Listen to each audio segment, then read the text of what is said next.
জয় মা শ্যামসুন্দরী। আপনারা জেনেই থাকবেন মাকে কলকাতার জীবন্ত কালী বলা হয়। মা জীবন্ত এর প্রথম কারণই ভক্তরা মায়ের কাছে এসে কোনোদিনও খালি হাতে ফিরে যায় না। মানে এটা আমার নিজের দেখা। প্রথম একটা ভক্ত অনেক কান্নাকাটি করে আসছে, দ্বিতীয় দিনও যখনই আসছে ওর মুখে মধুর হাসি, মানে মা ওনার অবশ্যই আশা পূর্ণ করছেন। আর মাকে এখানে 5 বছরের বাচ্চা মেয়ে হিসাবে পুজো করা হয়।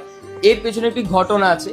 মায়ের পুরোহিত মহালয়ার পুণ্যলগ্নে মায়ের জন্য বাজার করতে গেছিলেন। এবার বাজার করতে গিয়ে দেখেন একটা ছোট্ট 5 বছরের বাচ্চা মেয়ে পুরো মা কালীর মতন সেজে সবার কাছে ভিক্ষা চাইতে যেতে আমাদের যে পুরোহিত বাজার করছিলেন তার কাছেও ভিক্ষা চায়। পুরোহিত তখন তাকে ধাক্কা মেরে ফেলে দিয়ে বলে যা কাজ করিয়ে খা। বাচ্চা মেয়েটিও তখন গা ঝাড়া দিয়ে বলে আমি যদি কাজই পেতাম তো তোর কাছে ভিক্ষা যেতে আসতাম। এই বলে বাচ্চা মেয়েটিও চলে যায়, পুরোহিতও চলে যায়। এবার মা শ্যামসুন্দরীর প্রতিটি অমাবস্যা অন্ধকারে পুজো হয়, মানে কোনো রকম লাইটের জিনিস জ্বলে না, কেবল একটি ঘিয়ের প্রদীপ। তো ওই দিন মহালের অমাবস্যা অন্ধকারে পুজো হচ্ছে। এবার অন্ধকারে পুজো করতে করতে পুরোহিতের হঠাৎ মন বলছে যেন মা নেই, কিন্তু পুরোহিতের মন আবার বলছে মা তো কালো, তাই হয়তো অন্ধকারে দেখতে পাচ্ছি না। তাই পুরোহিত ঘিয়ের প্রদীপ নিয়ে মায়ের মুখের সামনে যায়, দেখে সত্যি মা নেই। আর মায়ের নিচে শিব ঠাকুর, উনিও পুরো মৃত মানুষের মতো শুয়ে আছে। এই দেখে পুরোহিত থমকে আবার কিছুক্ষণ পরেই পুরোহিতের পেছন থেকে ছুম ছুম করে নুপুরের আওয়াজ হয়, আর ধাপ করে শিবের বুকের ওপরে একজনের ডান পা পড়ে। আর যেই বাচ্চাটাকে ধাক্কা মেরে ফেলে দিয়েছিল সেই বাচ্চা মেয়ের মুখ ওই অন্ধকার থেকে বেরিয়ে আসে। আর মা তখন মানুষের কণ্ঠে বলে দেখ চাল কলেতে দিবি নামায়।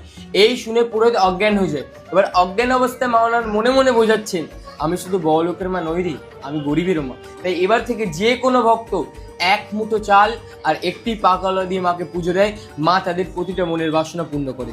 আর তখন থেকেই বলা হয় যে ওই বাচ্চা মেয়েটি আজ পর্যন্ত শিব ঠাকুরের ওপর বিরাজমান। তখন যখনই দেখবেন মাকে, দেখবেন ঠিক একটা বাচ্চা মেয়ের মতনই দেখতে।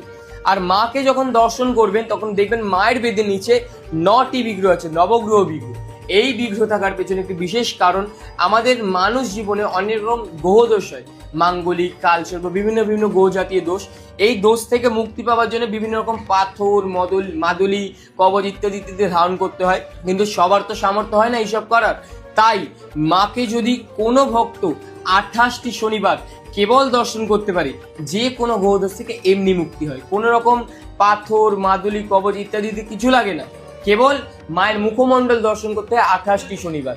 তাই অবশ্যই মায়ের কাছে আসবেন, মাকে নিজের মনের বাসনা যাবেন, মা আপনাদের প্রতিটা মনের বাসনা অবশ্যই পূর্ণ করবে। জয় মা শ্যামসুন্দরী, জয় মা শ্যামসুন্দরী।